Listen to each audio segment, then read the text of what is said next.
या समाजामध्ये आतापर्यंत आपण बघितलंय काय पहिल्यांदा घडलंय किंवा असं नाहीये? अनेक असे मोठे लोक आहेत ज्यांनी आंतरजातीय आंतरधर्मीय विवाह केलेले आहेत. पण त्यांच्या विवाहाचे कोड कौतुक गायले जातात समजा, किंवा सामान्य माणूस जे म्हणतो, समाज म्हणतो, त्या समाजालाही त्याचं काही वाटत नाही. पण जेव्हा सामान्य कुटुंबात होतं तेव्हा त्याला छळलं जातं.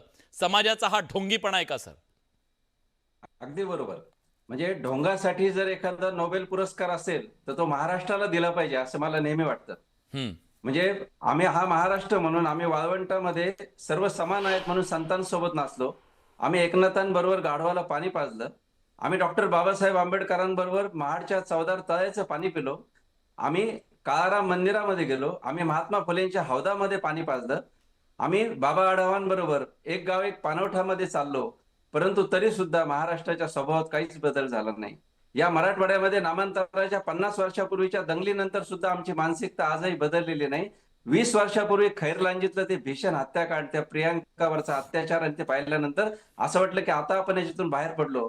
पण विलास, दुर्दैवानं आमच्या मानसिकतेमध्ये काहीच बदल होत नाही. आम्ही बोलताना फुलेशाह आंबेडकरांच्या खाली येत नाही.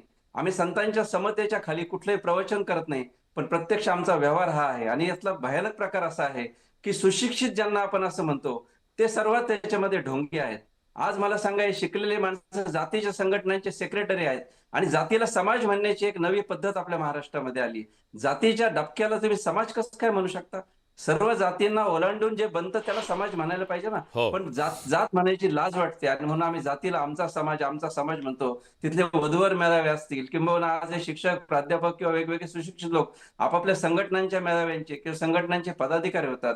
आणि म्हणून मला असं वाटतं की हा जो आमच्यामधला जो ढोंगीपणा आहे, या ढोंगीपणाला, आणि मला याला ऑनर किलिंग म्हणण्यापेक्षा शेमफुल किलिंग म्हटलं पाहिजे, खरंय. एक लज्जास्पद किलिंग म्हटलं पाहिजे. आणि जातीची ही जी डबकी आहेत, म्हणजे जातीच्या ज्या अस्मिता आहेत, या अस्मिता जितक्या टोकदार होतील आणि स्त्रीकडे पाहण्याचा जो वस्तुरूप दृष्टिकोन आहे, की आमच्या घरातली मुलगी, म्हणजे ज्याप्रमाणे स्वयंवर किंवा ज्याप्रमाणे स्त्रिया पळवल्या जायच्या राजस्थानमध्ये इकडे, तर स्त्रीकडे जोपर्यंत तुमचा वस्तू म्हणून बघण्याचा दृष्टिकोन कमी होत नाही, की ही माझ्या घरातली आहे आणि हिनं माझ्या पद्धतीनेच लग्न केलं. पण मी शेवटी फक्त आगरकरांचा उल्लेख करतो. आगरकर एका ठिकाणी असं म्हणतात की जे लग्न मुलं आणि मुली स्वतःहून स्वतःचं लग्न करत नाही, ते हम्म. सगळे लग्न बालविवाह ठरवले पाहिजेत.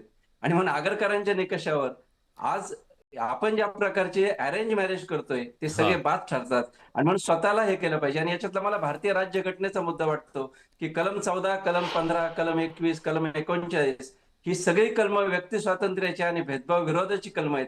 आणि म्हणून याच्यामध्ये भारतीय राज्यघटनेचं उल्लंघन असल्यामुळं बरोबर. जोपर्यंत तुम्ही पोलीस तक्रारीमध्ये, म्हणजे खरंय सर. वर्षाताईंनी